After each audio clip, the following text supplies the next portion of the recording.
The night is silent, but silence always hides a story that crawls under your skin and stays with you forever. Lock your doors, dim the lights, because what you are about to hear cannot be unheard. Welcome to the world of horror.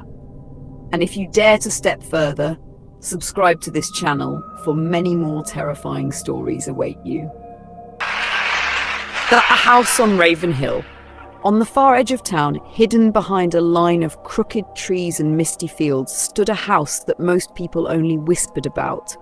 The house on Ravenhill. It wasn't just a building. It was a scar on the land, a place people crossed themselves when passing by. Windows broken like hollow eyes, roof bent inwards as though the house itself was tired of standing, and a gate that creaked even when no wind was blowing. The house had been empty for decades, or so the townsfolk said. But at night, faint lights sometimes flickered in the windows. Daniel and Claire knew none of this when they first saw it. For them, it was simply a chance at a new life. The property was cheap, the land wide, and the house large enough to feel like a mansion compared to their cramped city apartment. "We'll fix it up," Daniel had said, his voice full of hope. Claire tried to smile, though she couldn't shake the strange heaviness she felt the first time she saw the house from the road. From the moment they stepped inside, the house seemed alive. The air was thick and stale, as though no window had been opened in centuries. Dust lay on the floors like a second carpet, and every step they took echoed too loudly, like someone else was walking just behind them. And then there was the portrait. A tall man in black clothing, face pale and eyes piercing, hung in the living room above the fireplace. His gaze followed them, no matter where they moved. The first few nights were uneasy. They tried to laugh it off. New house noises, old wood creaking. But then came the footsteps upstairs, even though they never went to the upper rooms. Doors that shut themselves, a faint humming, like a lullaby, echoing through the halls in the dead of night. Claire was the first to hear her name whispered softly, like a child calling for her. Daniel dismissed it as imagination, but even he couldn't explain what happened one night at 2:15 a.m. He awoke standing in the hallway, staring at the portrait. He had no memory of leaving the bed. Claire found him whispering words in a strange, guttural voice. When she shook him, he gasped awake, confused, terrified, and drenched in sweat. Days turned into weeks, and the house began changing them. Daniel grew quiet, his once playful nature replaced by a hollow seriousness. He spent hours sketching without realizing it, faces twisted in pain, children crying, and always the tall man from the portrait. Claire, meanwhile, felt as though the house watched her constantly. Mirrors reflected shadows that weren't there. She often heard the sound of a little girl giggling near the stairs, but no child was ever found. Desperate, Claire went into town to learn the truth.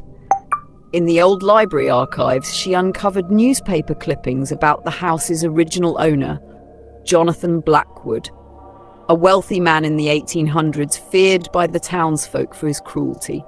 Rumours swirled that he had dabbled in forbidden rituals, trying to contact forces beyond the world of the living. His wife and 2 children died under mysterious circumstances within the house. No bodies were ever buried.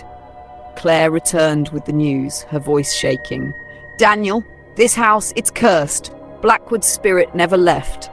But Daniel only smiled faintly, eyes glassy. "He's not cursed," he whispered. "He's waiting." That night, Claire awoke to a storm. The wind howled, rattling the windows, lightning flashed, and in that brief burst of light, she saw a figure standing at the foot of the bed. A tall man in black. She screamed, but when Daniel turned on the lamp, no one was there, except the portrait, which now seemed closer, its frame wet as though touched by rain. Claire's terror peaked when she discovered the hidden basement. Following faint cries, she pushed aside an old shelf to find a narrow stairway leading down. The air grew colder with every step, her breath fogging in front of her. At the bottom, she found a chamber carved with strange symbols, the floor dark with stains that could only be blood. At the centre lay a rusted blade, and on the wall, another portrait of Jonathan Blackwood, but this one painted in such detail it seemed alive. His eyes glowed faintly in the candlelight. Then came the sound, a chorus of whispers growing louder, surrounding her. And then, Daniel, standing in the doorway, face pale, eyes lifeless, blade in hand. "He needs a sacrifice," he said in a voice that was not his own. "He chose me, and now he chooses you." The house roared. Shadows spilled from the walls like liquid, forming the shapes of children crying, a woman screaming, and Jonathan Blackwood himself stepping forward from the portrait, his body made of darkness. Claire begged Daniel to fight it. For one moment she saw him return, his hand trembling, tears in his eyes, but then the entity pulled him back. In desperation, Claire knocked over her candle onto the symbols. Flames erupted, licking the walls, consuming the chamber. Blackwood screamed, a howl that shook the very foundation of the house. The shadows writhed and tore themselves apart. Daniel collapsed as the portrait burned, the glowing eyes finally fading to ash. By dawn, silence returned. The basement was destroyed, the portrait gone. Daniel survived, but he remembered nothing of what had happened. They packed what little they had and left Ravenhill that very morning, never once looking back. Yet the house still stands. Locals say that on stormy nights, its windows glow faintly and the raven perches on the iron gate, unblinking, waiting. The house no longer needs to call. It simply waits for the next soul curious enough to step inside. Eve's story ends here, but the shadows remain. Remember, the night is never truly silent. Something always listens. If you enjoyed this tale, don't forget to subscribe for more chilling stories, because the darkness is never far away.